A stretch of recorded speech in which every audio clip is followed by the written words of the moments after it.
Lagi rame nih warga plus 62 menolak tapera. Para pekerja resah gajinya bakal disunat lagi. Udah gaji nggak naik, kalau naik juga tipis. Pemerintah main potong aja.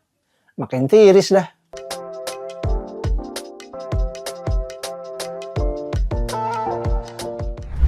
Banyak yang curhat di medsos. Sampai-sampai singkatan tapera diplesetkan. Tabungan penderitaan rakyat. Padahal aslinya tabungan perumahan rakyat. Wajar sih pada resah. Bayangkan saja, kalau pekerja gajinya yang tanggung, katakanlah UMR Jakarta 5 juta rupiah. Kan gaji segitu sudah dipotong iuran BPJS Kesehatan dan BPJS Ketenagakerjaan. Dipotong lagi PPh 21. Kok ditambah lagi tapera? Kasarnya ya tinggal 4 jutaan nih yang dibawa pulang. Sisa gaji segitu masih buat makan, buat cicilan motor juga, kemudian skincare tipis-tipis. Belum biaya SPP anak sekolah. Iya kalau anaknya 1. Kalau 2, bisa-bisa jadi korban cicilan pinjol deh. Oh no! Dah pusing plus gemes kan sama pemerintah. Iuran tapera jadi kontroversi di saat perekonomian dunia, termasuk di Indonesia, sedang tidak baik-baik saja. Ada ketegangan politik global, nilai tukar rupiah melemah, gelombang PHK, pabrik tutup, harga pangan naik, dan sebagainya. Memang, tapera berlaku 2027 nanti, tapi siapa yang menjamin pada 2027 nanti ekonomi sudah baik-baik saja? Per 1 Juni 2024 saja tarif LRT Jabodebek sudah nggak promo loh. Belum nanti kalau tarif listrik dan BBM naik. Sementara harga pangan sudah naik juga. Makin kesel kan kalau gaji kita diotak-atik. Iya kalau benar tapera ini benar pengelolaannya. Kalau nanti dananya cuma dikorupsi, seperti kasus Jiwasraya, Taspen, ataupun Asabri, kemana dana masyarakat nanti ya? Apa buat bayar biduan? Ketua Apindo, Sinta W. Kamdani, menyebutkan bahwa iuran tapera memberatkan pelaku usaha dan pekerja. Bahkan Apindo menolak program tersebut sejak Undang-Undang Nomor 4 Tahun 2016 tentang Perumahan Rakyat itu disahkan. Bahkan Asosiasi Pengusaha ini mempertimbangkan buat judicial review Undang-Undang tapera ini. Begitu pula dengan serikat buruh. Katanya sih, ya niat pemerintah baik kasih opsi pembiayaan rumah ke warga. Tapi timingnya nggak tepat. Lalu pengamat kebijakan juga mengkritik bahwa tapera tidak realistis. Ketika mengiur, pekerja juga tidak langsung bisa menempati rumah. Kalau waktunya 20 tahun, maka punya rumah dalam 20 tahun mendatang juga susah. Akibat ada inflasi dan ketidakpastian. Nah, sebenarnya makhluk apa sih tapera itu? Yuk kita bahas dasar hukumnya. Pada 1993, tapera awalnya bernama Taperum. Iurannya hanya menyasar PNS. Pengelolaannya di bawah BP Taperum.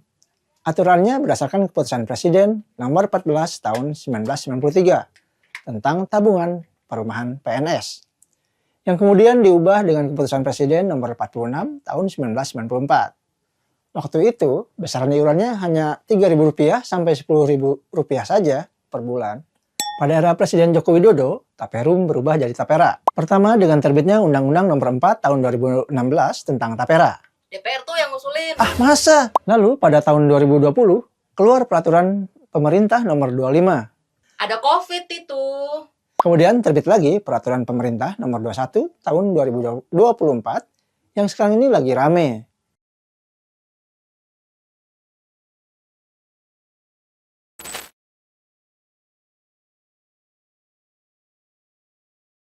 Dalam aturan baru ini, pengenaan iuran diperluas tidak hanya PNS dan pekerja swasta saja, tetapi juga pekerja mandiri termasuk para freelancer loh.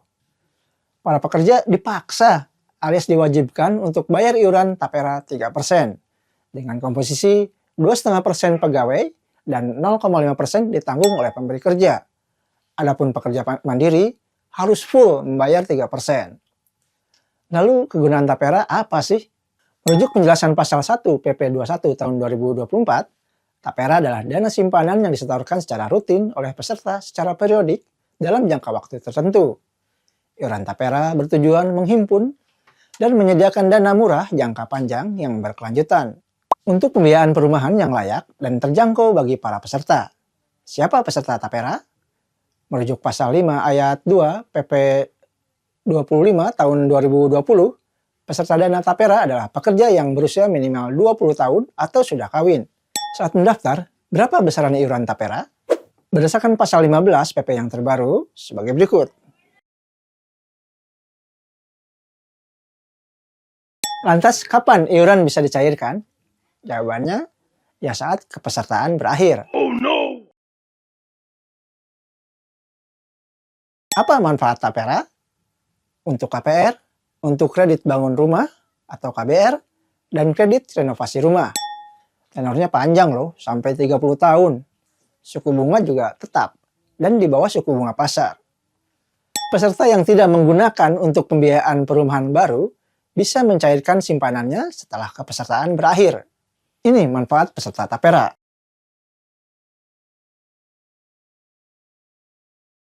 Nah, itu penjelasan seputar iuran Tapera ya sahabat kompas.com. Ingat, ini berlaku 2027 bagi kita pegawai swasta dan pegawai mandiri. Untuk PNS, ya udah berlaku sih. Siap-siap ya, kerja bagi kuda, gaji disunat-sunat.